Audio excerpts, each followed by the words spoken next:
What's up YouTube, BMR here, and today I want to give you guys an update on my car's setup. So I'm sitting here in Amsterdam overlooking the canals, and I thought this would just make a great backdrop for a video. So just want to quickly go over the parts that I've installed since my last build series. Today we're going to be focusing more on the rear end and a little bit on the front. So if you guys want to learn more about like the motor clip, my motor mounts, my differentials, or my swing arms or anything like that, go ahead and check out the first version of the build series. I'll try to link it somewhere in the video. If not, I'll put it in the description.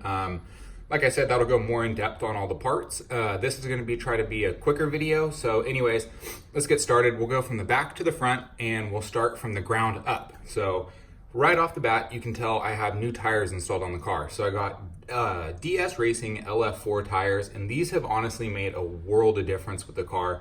They are a lot harder compound than the Kyosho tires, so they make it less grippy. So it's a lot easier to break the car loose at low speeds. And I honestly love these tires, especially on a really hard surface like glass or tile or something like that. These tires have almost zero traction, so the car just slides left and right, breaks loose really easy. And like I said, you can do some really low speed drifts with these LF4 tires, so I highly recommend them. You can contact DS Racing through Facebook or through their Gmail.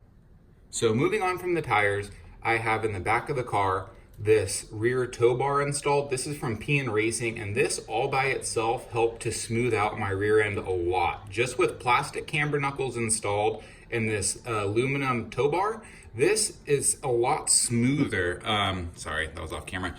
This is honestly a lot smoother than the stock setup. It makes your suspension a lot better in the rear end, and it makes it so it won't stick, especially if you have these PN Racing Delrin camber knuckles paired up with this tow bar. It'll make it so this slides so easy, and honestly having the combination of the camber knuckles and this tow bar has made my suspension a lot softer in the rear just because there's less friction. So when I first got the car, the front and the rear suspension were pretty balanced, but now that I have these aluminum parts installed, the car, it's a lot softer in the back just because there's so much less friction. And as you can see, the post right here, it doesn't get stuck no matter how hard I hit it, how frequently I hit it, but there's no slop either. So it's not like the camber knuckles are wobbly in there. Everything's super secured, everything's super stable, and I think these are a great upgrade for the car. The tow bar paired with the camber knuckles makes the rear end a lot smoother, and I haven't had any sticking issues at all with my rear end setup.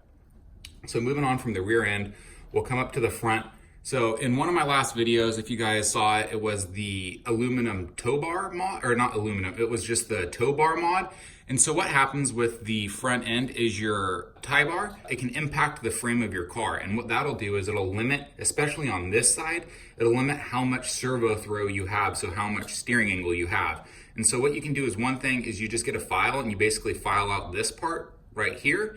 And then also one of my subscribers, Blitzwork, said that there's also a spot inside the frame right in here where your the little channel for where your servo sits in the tow bar or the tie bar, that needs a little bit of filing too, but I didn't get that far into it. And with this -1 degree tie bar from PN Racing, my camber knuckles, or not my camber knuckles, my let me see if I can get in. It's not really bright in here, sorry guys. But as you can see right there, see, that's fully maxed out and it doesn't make any contact with the frame. It's pretty far away from it. And then again, on the other side, as you can see, there's light getting through there, so there's no impact on the frame at all. So everything is functioning 100% up front. But like I was saying, if you guys have any issues with your tie bars making contact with the frame, you can just file that part out. And then apparently there's a little channel in here that you can file out too. And that'll make it so you'll have a tiny bit more servo throw. But like Blitzwork said, that was with the 0 degree bar, and with this -1 bar, I've noticed that I don't need that mod at all, because just with this tow bar with the -1 degree, because of the degree that your camber knuckles are sitting at, it's not gonna impact the frame at all. So that's pretty much everything that I've installed in the car since the last video. It's not a whole lot of parts, but these DS Racing tires are amazing. I wanted to give you guys a little bit of info about those. I'll be doing a review on these coming out in the future. These are awesome tires.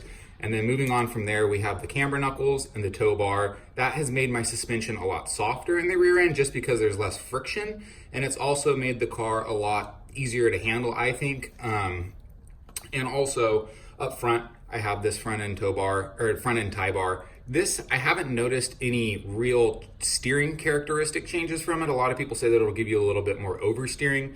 I haven't noticed a world of difference with the oversteering, but like I said, my car is handling pretty good. I really like the feel for it right now.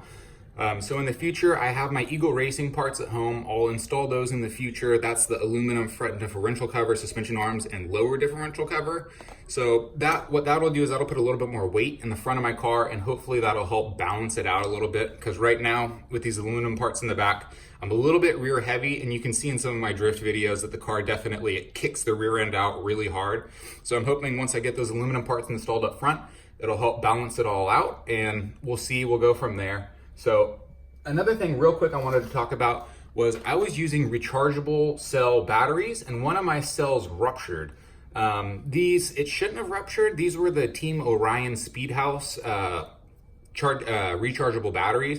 And like I said, just one of them started oozing out that corrosive battery acid. So anyways, I'm not using rechargeable batteries right now. I've switched over to disposables. These are what I'm using right now, just Duracell Optimums. These are amazing batteries. I really like them. They're working great in my car. I haven't noticed any difference for power changes. These work good. They have about the same run life, maybe a little bit longer than the rechargeable batteries. The ones I was using were 800 milliamp hour ones. But anyway, so these are what I'm using. I really like these for disposable batteries, so I recommend those. And that's about it for the video, guys. So if you have any questions, go ahead and leave them down in the description below, and or in the comment section below, and I'll get to it. And hope you guys enjoy the video. Hope this gives you guys a little bit of insight on what my car is running, and I hope you guys have a great day. See you next time.